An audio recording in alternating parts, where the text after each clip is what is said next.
All right, yeah, I was saying, my name is Sam. I was born on a couch, actually, over here off of the Loop 250. My mom said because she didn't want to pay the hospital bill, so she called the midwife. The midwife cut the cord, and then she said she didn't want to pay the midwife because she said, all you did was cut the umbilical cord. Anyway, we're extremely poor. This is why we couldn't go to the hospital and pay that bill. I grew up, I went to Days of All up until probably first grade, and then I went to Grady. Anybody know where Grady is? ISD over there by Stanton, 14 miles north of Stanton. I think first to second grade, and then I went there till I was a sophomore, and then I came back to Midland High. But in that time frame, I grew up with 6 other siblings. I'm the second youngest to 7. Any of you guys have a big family? Is it just you? You got any brothers, sisters? Yeah. Part of the reason I've been told you guys are here is you're at a pivotal moment in your life where something might have happened that got you into this program that's going to help you guys maybe not, get a harsher punishment. So I'm here to maybe share something that'll stick with you long term, that will hopefully help you. I don't want to say make better decisions, because I'm going to be honest with you. I got 2 daughters, they're 2021. I've never told them what they should or should not do, because I have no idea what you're supposed to go through. If I would have chosen my life, I probably wouldn't be the person I am today, because I would have thought that I knew better. Some of those choices led me down, quote unquote, what people would say wrong paths. But those are the very paths that made me who I am today. I grew up in extreme poverty. I mean, what that means is we grew up on food stamps, AFDC. By the time I was 10, I probably moved 12 different times from house to house. So we lived with people, little small houses, I mean, probably the size of this corner room over here, 8 or 9 of us. My father was in and out of prison. My mom was on and off the streets. Before that, let me show you this. So this was a couple years ago. I was hired by some doctors to go to Costa Rica to do what they call streamline some operations. But what we were doing, she had a pharmacy here in Midland, and if you know anything about pharmacy, they prescribe drugs. People come in, she diagnosed them, whether mentally and biologically, and then she prescribes them medication, and they make it in this pharmacy. She wanted to extend her services, meaning she wanted to offer more help than what she could past the medication. So she hired me to go in Costa Rica. Right now, if you guys are on TikTok at all or anything like that, there's this craze about wellness, meaning mental, emotional, and spiritual. How do I optimize the human being? How do I become better? So I went into Costa Rica. I stayed there for a little while. This is actually like a 2-story mansion that the guy let me stay in there for free. I had to research what they call epigenetics, the biology of humans, I guess you could say, and how to, I say optimize, but make it better.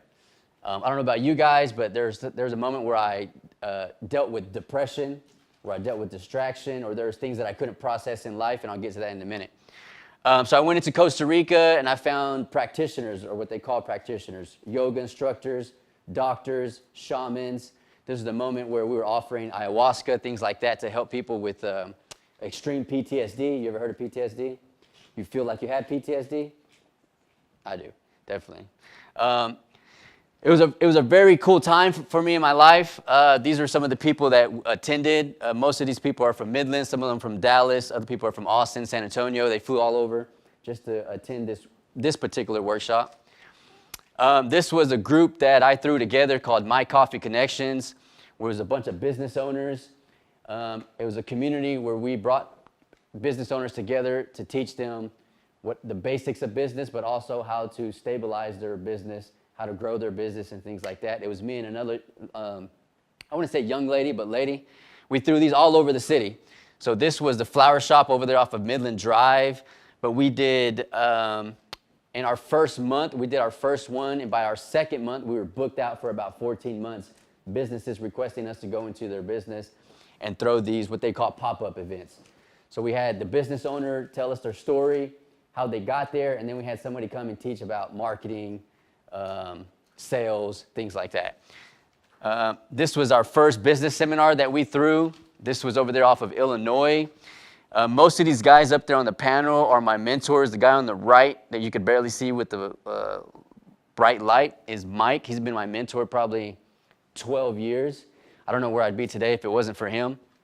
But it was the first, in a sense, of its kind in Midland. Usually you had to travel outside of Midland to get this type of information. I traveled all over the country to sit under multimillionaires, CEOs, and business owners just to be able to bring that information back and help the people that I was helping.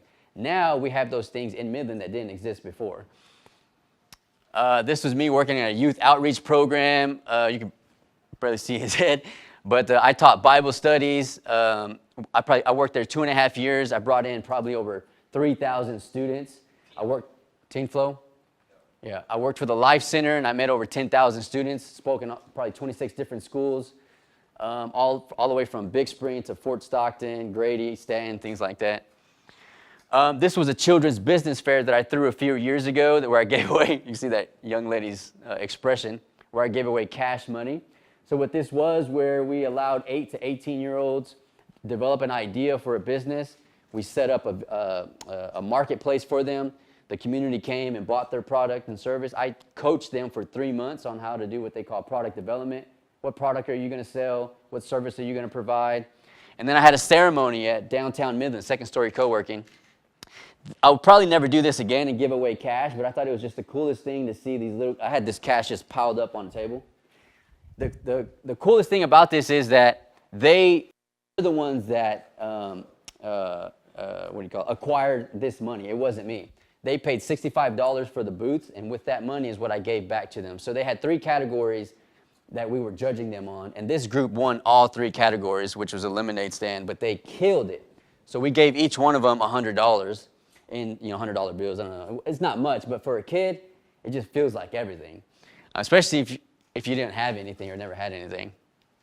All right, I think that's it. The reason I share that with you is because that's who I am today, but that's not where I started. So as I was started off in the beginning, my father was in and out of prison my whole life. The last time he went to prison, I think I was, let's see, I'm 40, probably 29, and he was 74 for whatever reason. My mom was on and off the streets, and we moved, like I said, probably 10 different times by the time we were 10. By the time I was 10, we had to move with my grandma, and she had 12 other cousins staying with her, so there's 19 of us staying in this 3-bedroom trailer. And I think about it often because we had to, in order to save time, we would dress for school the night before, and we would get ready the night before. My sisters would sleep like this so they wouldn't mess up their hair, because the next day we didn't have, in a sense, any time to get ready. I mean, there's 19 of us trying to get ready to go to school. I went to, again, Grady. There's a moment in my time that I realized where I was smart. I don't know if you guys have ever had that moment. You're like, I know I could do the work, but there's so much going on at home that I could care less about doing the work. So I wouldn't study. I wouldn't take my homework home. I'd pass every test, and the teachers, for whatever reason, couldn't understand how, but I would take the textbooks home and read them by the time I had to go back to school. So the first week, I don't know if they give textbooks out still, but they gave textbooks out then. I'd take those textbooks home and I'd read them. It took me like 2 weeks to go through all of them, and then I already knew the curriculum. So by the time I went back, I was like, yeah, whatever. I just kind of spaced out. But when I was 14, I think, my older brother, Raymond, he was drinking and driving, and he died. 6 months later, my sister and her best friend were drinking and driving, and they both died. 6 months after that, my dad went back to prison again. And then at 15, I found myself in Midland. I wanted to get away from where we had grown up, I guess you would say. And I found myself facing 20 years to life for something that I had done. And I really, at the time, now in hindsight, but at the time I didn't understand what was happening. All I knew was I was about to go to prison, but it was normal. My father was in and out, my uncles, things like that. So it was like, I guess I'm going to follow what they do. No big deal. I remember getting the phone call that saying that was going to be what we were going to be charged with. So all I did that weekend was I went to go tell my mom bye. I went to go tell my sisters bye, things like that. I'm like, I guess I'm going away, right? And then they gave me a program similar to what you guys, and they said, if you just do this, we'll just give you a year probation. And I didn't know how to feel about it that day. I felt like I got away, which wasn't a good feeling at that time. I was like, I got them, right? Fast forward a few years later, I graduated high school. I found myself in an accident, drinking and driving. I was facing prison again. And then I offered another opportunity, I guess deferred or so, whatever they call it, right? And then around 18, I met my wife, who at the time she was my girlfriend, but my wife, and then I had my first daughter at 19. And around that time, I met a man. He's actually this guy. Let me show you. Let's go. What's going on? Oh, I don't know what happened. Oh, it's going up. I met this guy right here on the right, in the white coat, Alan Beal. And it was a friend called me. He said, I want to introduce you to somebody. And I don't know about you guys, and I'm sorry if you're, white in the room, but the way, my culture we grew up is like we didn't trust white people. We didn't like white. I don't know why. It was weird. Whatever. I grew past that. So when he wanted me to meet this guy, I'm like, for what? What is this guy going to do for me? At the time, I had just went and bought some dope because I was just trying to make it. I had my first daughter, so I was selling coke at the time. But he took a liking to me for some reason. I still don't understand why. And he gave me a book called How to Win Friends and Influence People. And it was the first time that I read something like this. First off, I didn't even know libraries existed back then for whatever reason. I didn't know you could have access to information like this. So when I read this book, I realized something about not only myself, but about the world in general. Meaning the world that I grew up in wasn't really the world that I was about to enter into. And this book taught me how to win friends and influence people. How do I stand in front of a room and have the confidence to? How do I create a presentation? How do I get better at sales? How do I become a better employee? And at the time, I was really interested in how to become a better father. What I did know, even though the way I grew up, what I did know is I did not want to be like my dad. My dad would, I don't know if I can cuss, but I'm probably going to cuss. I apologize for anybody who's in the room. But my dad would beat the hell out of my mom often until I was 14, and I was big enough to stop him. So I didn't want to be like him for sure. This man poured into me probably 4 to 5 years. This was actually, I forgot to tell you guys, this was the video I was trying to show you. He hired me a few years ago to help him in his real estate company. And I took him from $100,000 a month to $200,000 a month. And in celebration, we went to Vegas and we raced exotic cars. And the video I want to show you, I'm driving an Audi R8. They're driving a Lamborghini and Ferrari. And somehow I beat them, and I'll get to that in a second. But it was the first time I drove a vehicle like this, and I ended up lapping them. And I'll tell you how and why in a second, because I think it matters. And I wish somebody would have taught me that when I was, in a sense, your age, when I was facing 20 years to life. But for the next 4.5 years, this man gave me a book every week, and I read it. I know I'm not going to focus on this, but there's old wisdom says, do not conform to the ways of this world, but be transformed by the renewing of your mind. I had no idea what that meant. What I took from it was, oh, I can change my destiny? I guess I would say, I wouldn't say dilapidated or whatever, but I was convinced, that's the word, that all I could do was how I grew up. Meaning all the options that I was ever going to be able to take advantage of were only going to come from my childhood. And it meant I absolutely believed that rich people were chosen by God. And because we were poor, God didn't choose us. I know I'm not supposed to talk about that. But for whatever reason, that was my mind frame. And then when I read this literature and this old wisdom said I could be transformed by the renewing of my mind, I'm like, that means I could change what's going on up here? I don't know why it mattered. So I read books for the next 5 to 6 years. At this point, I've already read over 2,000 books. And that's how, in a sense, I'm standing in front of you today, but also how I've been able to consult businesses over the last 9 years. Let me make sure I'm staying on track. So when I was 15, facing 20 years to life, again, I just kind of let that sink in, and I was ready for that. But then I got a second chance. They gave me a year probation, and I still didn't listen. I met a guy next door. He looked at me and said, "Hey, man, you're Roger's brother, right?" I said, "Yeah." He said, "How old are you?" And I was like, 15. He's like, "You want to sell dope?" I'm like, "Sure." And it was like the next day he handed me some, whatever you want to call it, some weed. I went in the schools today. I went into the schools and started doing with that. I was paying bills.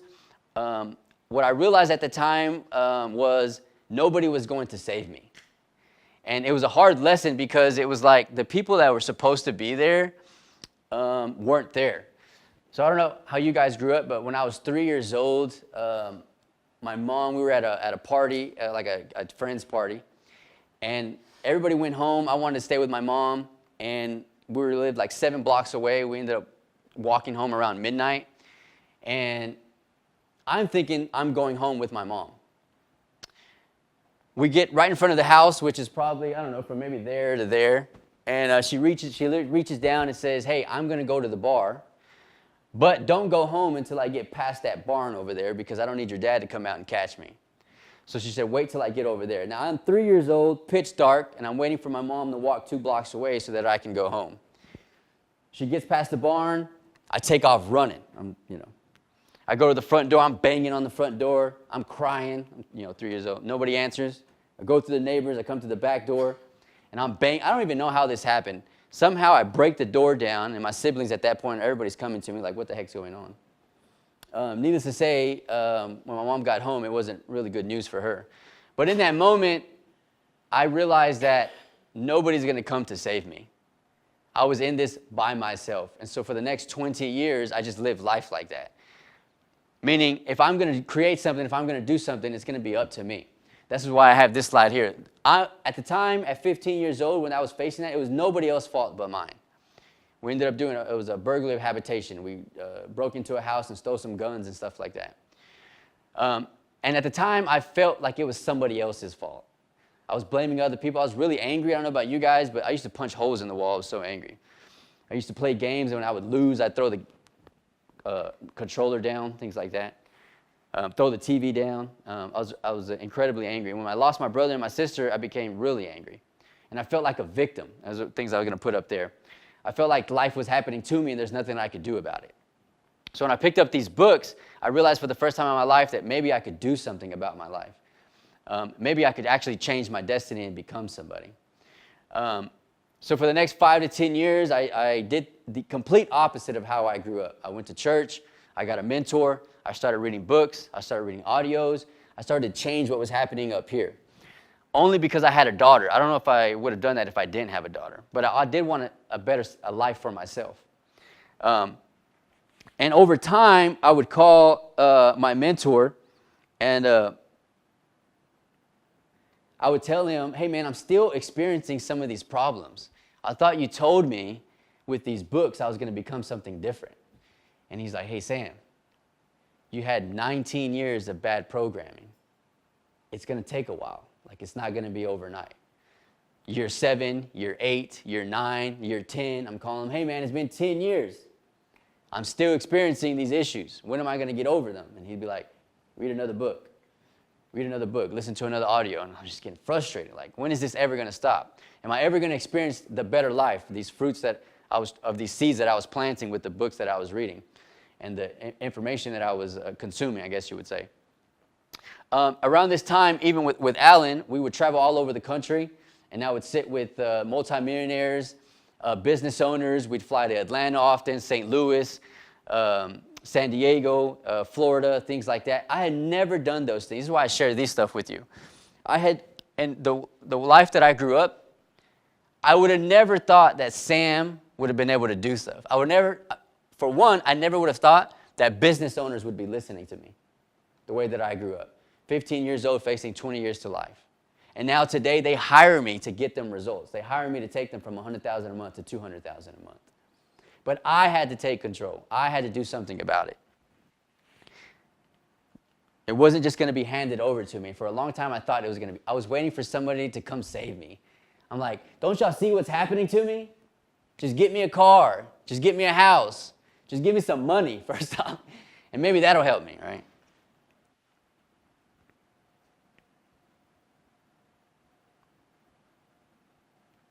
So for me, I had to realize that if I was the problem, and I don't want to talk at you guys, but if I was the problem, it also means that I am the solution. And part of what I wanted to just share with you guys today is just some simple concepts. I mean, not too much. Like, I want to ask you a question. Do people make you mad? Yeah. Anybody? Yes? Who makes you mad? Anybody. Anybody? Yeah? How do they make you mad? What do they do or what? Like, give you an example. Yeah, yeah. Saying dumb stuff. Okay. Like asking you a dumb question. Like, what are you doing when you're literally on the computer or something? I got you. Okay. That makes you mad? Huh? That makes you mad? Not yet. Yeah, for real. Because if you see I'm doing something, right, why would you be like, what are you doing? I'm obviously. That's what they call a rhetorical question. You already know the answer? Yeah, yeah, yeah. What about you? When they do dumb things, like push me and then act like it's a joke. Oh, wow. Yeah, that's a big one. What about you, my man? Some like people disrespect you or something. What's a form of disrespect for you? Like, I don't know how to explain it. Just kind of talk about you in like certain ways. Okay. So that means they're your master? Yo, what? No? For me, emotional mastery has been one of the biggest, I guess, superpowers. I would call it a superpower that I've developed. When I was a kid, everything made me mad. Everybody made me angry. You looked at me wrong, I was angry. I was ready to fight. You asked me a dumb question, I'm ready to fight. The teachers would ask me something stupid, tell me to do my homework a certain way, stuff like that. I was always cussing. I was always yelling at somebody. And I couldn't control my emotions, as they say. And then I realized, after reading so many books, that I let these people be my master. I let them poke me. I let them determine how I was going to feel that day. Today, nobody makes me mad. I get to determine if I'm mad or not. I get to determine if I'm sad or not. I get to determine if I'm going to do something about it or not. I don't know if that makes sense to you guys, but it was a switch that I needed to make. And it took me a long time to make it. I think I was like 32 or 33 after reading so many books before I realized that. And I made decisions based on my emotions. Hey, Sam, you want to break into this house? Yes. Hey, Sam, you want to sell dope? Yes. Without considering the consequences. And sometimes there's moments in my life, those are some of the things that happened to me. I hit a telephone pole going 55 miles per hour because I was drinking and driving at 17. Because somebody invited me to go to a party and I drank too much. My brother died drinking and driving. My sister, her friend, drinking and driving. Because they couldn't say no. Or because they couldn't control their emotions. My other sisters have been in, I don't know how many fights. My other sisters have been in prison. Similar, same thing. Going to jail because somebody made them mad. And what did they have to do? They had to prove themselves. They had to show them that you can't do that to me. Right? You ever met somebody who's nonchalant? You know what the word nonchalant is? Yeah. This dude feels like he's nonchalant. Anyway, you can't do anything to him. You ever try to aggravate that person? And they're just, it's like, do you have any feelings? It's like, yeah, they do, but they're mastering them. Right? Maybe they shut down. Maybe it's a coping mechanism. But what I learned was emotional mastery will get me into rooms that degrees won't get me into. There are people that I've met, owners, visionaries, multimillionaires that tell me, Sam, to us, degrees don't matter. If you have a bad attitude, you're not welcome. If you don't know how to control your emotions, we don't want you in the room. If you're going to gossip, if you're going to slander, if you're going to be a whiner and you just complain all the time, they don't want those people in the room. And I had to learn that because let me tell you, I was a whiner. I was whining about why is my dad in prison? Why is my mom on and off the streets? Why did my brother die? Why did my sister die? Why did we move our grandma, you know? All these things that I felt were reasons. Well, this is why I am the way that I am. Don't you see what happened to me? Right? Today, if I don't master those emotions, it costs me something. Today, I have a grandbaby, and it's wild, man. I'm barely 40, and I got a granddaughter. Yeah. My daughter is 21. Today, it'll cost me time with my daughter. Me and my daughter were estranged for like 2 months. Do anybody know what estranged means? Where you don't talk to them? Is there any siblings or parents or grandparents you don't talk to? You're mad at them, things like that? For me, I'm not okay with that today because I know that my daughter needs me and I need my daughter. And so a chance moment happened and she got mad at me or I got mad at her, and then we don't talk for 2 months, and then I don't see my grandbaby for 2 months. It costs me time. I don't get time back. Sometimes it can cost me money.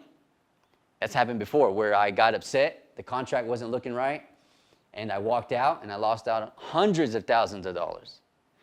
There's times that it cost me opportunities because I got mad because I couldn't control my emotions. I took it personal. I did what they call internalized it. I made what somebody was doing to me my problem. But what people do to me have nothing to do with me. I've realized that. It has everything to do with them. The people pushing you, the people asking you dumb questions, has nothing to do with you. It has everything to do with what they got going on. And then we take it personal. We absorb that. I absorb that. And I make it my problem. I was teaching my daughter the other day, you ever been around drunk people and you're sober? I'm not going to assume that you're drinking, right? What does it look like or what does it feel like? Being around a zombie. Being around zombie, right? Or just goofy. Like, what are you doing? You're like, is that how I look? You ever be around drunk people that are trying to invite you into their drama? And you're the sober one, so they're over there trying to hug on you and tell you all their problems, and they're crying, and you're like, man, I'm just chilling, man. Leave me alone, right? Well, I was teaching my daughter the other day because she was going through something that every day in life, people are trying to invite you into their drama, into what they got going on. The dumb question. The person pushing you. The person making you mad. They got something going on, and they want to invite you into that. And for a long time, I fell into those things. Hey, Sam, you want to sell dope? Hey, Sam, you want to go to this party? Hey, Sam, you want to do? Yes, yes, yes. One, because I didn't know who I was.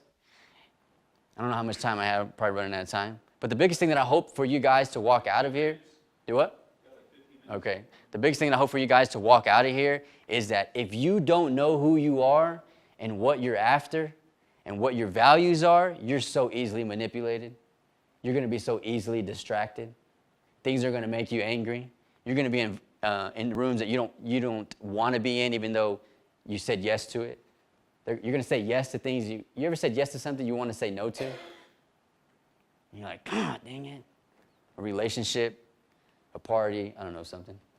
Or you ever said no to something you wanted to say yes to, but you couldn't? Regret is real. Can you go back in time and get that back? Definitely not. Part of it is because, for me at least, I didn't know who I was. First off, I didn't have nobody pouring into me. And this is what I'll lead into this. There's chance moments like this where I don't have to know you to care about you because I see myself in you. But there's chance moments like Alan, who saw something in me, and I could have said no to him, but I said yes to him, and my life changed. I said yes to Jenna, who was the doctor, and that was Matt. He's the other doctor from Dallas.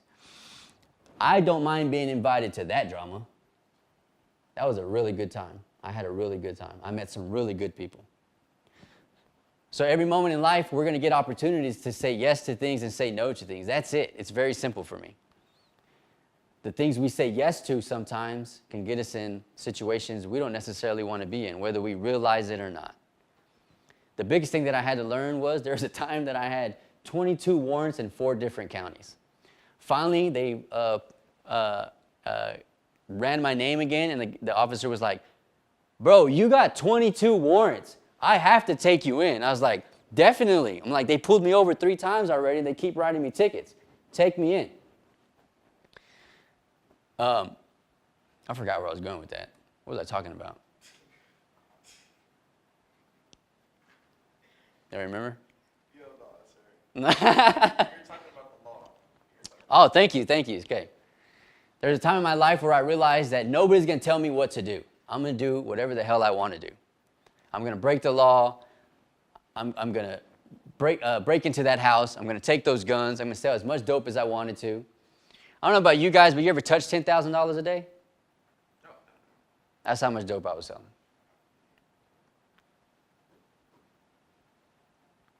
I realized, though, that breaking the law actually constrained me. Do you know if you get enough felonies, you can't leave the county without permission? Do you know there's times where people have to have freaking dog collars? I call them dog collars on them. You got one? Oh, okay, that's what I was saying, man. They're monitoring you, your GPS, everything, right? There are people I know, they have to ask permission to go to work because they're in the oil field and stuff like that. After those 22 warrants, I realized that, Sam, you know what? If you just follow the law, you could probably do more. There's a time I got arrested for possession over there in Waco County, and I forgot I had 2 joints in my pocket. So I entered the facility with 2 joints. So as they were searching me and pulling it out, once you do that, it's a felony. I begged the officer. I'm not even going to lie to you. I'm a grown man, but I begged him. I said, sir, you searched me before we got in here. You need to go talk. It was 7 at night. I said, you need to go talk to the DA right now. I said, I got daughters. I cannot have a felony. He went to go talk to the DA 2 hours later. 2 hours later he came and said, all right, man, we're going to drop it. It was my fault, this or that. But I knew because I watched my sister, job after job after job. Do you know if you have certain felonies, you can't get into certain apartments? They reject you. Certain jobs you can't have, they reject you. They look at your record, things like that. Now, my record, when I was 15 years old, is sealed, but they can pull it if they want to. And it shows, right? So it compounds. But I realized that if I just followed the law and if I followed the rules, I'd actually have more freedom. And it was a very hard lesson for me. I went through so much to understand that. But the point is, what I hope that you guys walk away with is a few things. But one thing is that if you don't know who you are and you don't know where you're going, you're going to be slave to everybody else, whether you realize it or not. You're going to be invited to places that you don't want to go to, but you're going to say yes because you have no idea where you're going. You have no idea who you are, so you're going to say yes to people you would never hang out with if you really knew who they were and if you really knew who they are. There are so many people I said yes to that I wouldn't even be their friends today. I wouldn't even look their way today. But I said yes to them because I was lonely. I had nobody else. They want to hang out with me like a lost puppy dog. Let me go hang out with you.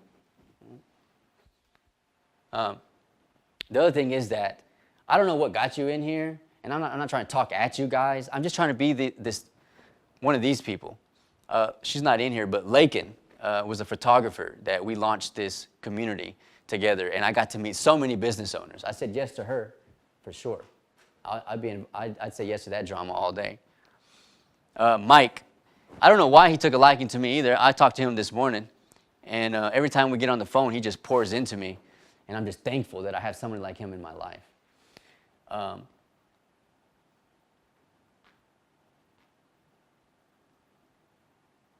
If I didn't take myself serious, there's nobody else. I don't know how I taught at Team Flow and taught Bible studies and taught all kinds of stuff and met all kinds of students. I don't know what they saw in me. I don't know how I did this either. What I do know is that I chose myself for the first time at some point. I wanted other people to choose me. I wanted to be validated by everybody else, so I sought validation in so many places. But when I validated myself and I chose myself, I'm like, you know what? I know who I am and I know where I want to go. I'm going to read these books even though everybody's making fun of me. I'm going to talk differently even though my sisters make fun of me. They always make fun of me because, oh, you think you're so smart? You talk like an encyclopedia. You know, I grew up really poor. You ever be around people who think, you just think you're better than us? Yes, I am. And that's what I say today. Yes, I am better than you. I chose better than you. So yes, I'm going to walk in the room like I'm better than you. I'm going to act like I'm better than you. I'm going to hold myself like I'm better than you. But it took a long time to get there. It took a long time learning from these types of people. I used to think they were stuck-up type of people. I used to think doctors, now they're my friends today. How? Growing up the way I grew up, right? Do you guys have any questions? I'm gonna end it there. No? Is there anything you didn't understand or grasp or? No? I hope that, I don't know if anything I said today made sense. To be honest with you, it was last minute. I'll be transparent. They asked me last minute, and I tried to put a presentation together, and I tried to get all my notes together, and I tried to get my story together, and I'm like, I don't know if I'm going to say anything that's going to matter. I don't know if they're even going to relate to me or resonate with any of my story. I know if somebody at your age, any stranger talking to me, I was like, bro, my dad's in prison. Who cares what you got to say? Matter of fact, we got no food in the refrigerator. How about you give me some money? I don't have the capacity to listen. So what I hope was just that maybe I said something, maybe my demeanor, where you could look back in life. What I do realize and what I have regretted over time is, you know how many people like this stood in front of me and said, you can do more? My teacher, Mrs. Stone, she would always grab my hands. I was 13 years old, she'd grab my hands. She's like, you're so smart. You can do so much more. Mrs. Chambers, she's the one that got me in the work program at Midland High. I had no idea. This is when I was facing 20 years. I was on probation, so I had to go to MAP or whatever. She'd call me up. She'd be like, Sam, you're so smart. Do you know you had the highest grades in my school, in my class? I can put you in the work program. Mrs. Negri, she got me a job at Wachovia Securities, which is a stocks and bonds company. When I was 17, I was at Midland High. I was wearing slacks and stuff, bald-headed. I was like a cholo, but I wore slacks and T-shirts for the first time. She believed in me. This is what I tell my daughter, and I'll end with this.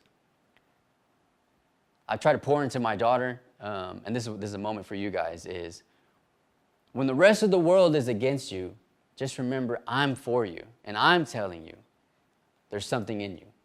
I'm telling you that you have potential. It may not look like it. I didn't look any different than what you guys look like. To stand in front of you today doing the things that I've done. I've flown all over the country. I've done things. If I died today, I would be happy. I've lived a grand life compared to the Sam that grew up from house to house to house to house, sleeping with 19, not sleeping, but sleeping next to, we slept like sardines on the bed like this. There were times we had no food. There were times I had to see my mom walking on the streets. There were times we had to go pick up my dad every time from jail, every time from prison. Today, I'm writing 3 books. I'm a consultant for business owners and multimillionaires. They eat out of my hand. They listen to what I have to say. Mind blown. I think about the Sam back then, and he would be baffled by who he became. There would be no way he would think this would be happening to him. There'd be no way he'd think he'd be speaking in front of you guys. Next week, I get to speak in front of 30 business owners and talk about my concepts and frameworks and the books that I'm writing and what I've done. What? But at one time, I was 15 years old, facing 20 to life. That's wild, right? I don't know who you guys are, but I cared enough to show up and tell you, this doesn't have to be your end.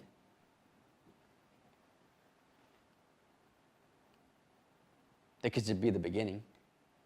But you have to make the choice, right? You are the problem, but you are the solution as well. And that's the good news. You get to do something about it. If you were waiting on somebody else to do something about it, I was about to cuss. You're screwed already. You got to do something about it. I had to do something about it. I picked up those books. Nobody read them to me. I chose mentors. I called them up. I chased them down. You're going to mentor me. You're going to pour into me. You guys are in Midland College. You know Carl. You know this guy. You just have to meet people. Hey, how you doing? What's your name, man? Christian? Hey, my name is Christian. I'm in this situation, and I don't want to be here no more. Hey, my name is... Hey, sir, you got something for me? You got a book I can read? You got somebody that you can introduce me to? You're walking in the room passively, you've already missed it. There's people in here who may be willing to help you. Carl definitely is going to be willing to help you. He'll definitely, Carl, introduce me to somebody. I don't want to be here. I don't want to repeat this. I definitely don't want to have the life that I grew up on. Help me. And don't wait. Don't wait for them to deny you. If they deny you, go at his door again. Ask him again. Ask him again. Because again, nobody's going to do it for you. You're going to have to do something about it. Even at your age, which I don't know how old you guys are, but it may seem like my parents should do it, my teachers should do it, somebody else should do it. You're going to have to do it. You're going to have to make the decision to do it. I believe in you guys, just as kids in today's era. And let me tell you something. You got TikTok, you got YouTube. We didn't have that. again, I didn't know libraries existed. I didn't know knowledge existed in that way. And I'll end it with that. I'm sorry, I always 3 closes. Is you have access to information I didn't have access to. There's no reason. You know, there's 15-year-olds right now making $100,000 a month from content creation, from automation, things like that. You got ChatGPT. You got a cell phone? Anybody got one of these? You got ChatGPT on it? Anybody got ChatGPT on it? You got ChatGPT? ChatGPT changed your life right now. You don't need, in a sense, ChatGPT will pour into you. You just need this, right? Ask the right questions. Anyway, all right, that's it. I'm done. Sorry, I get passionate. Cool, thank you. All right, Carl. All right, man. Anything else? All right.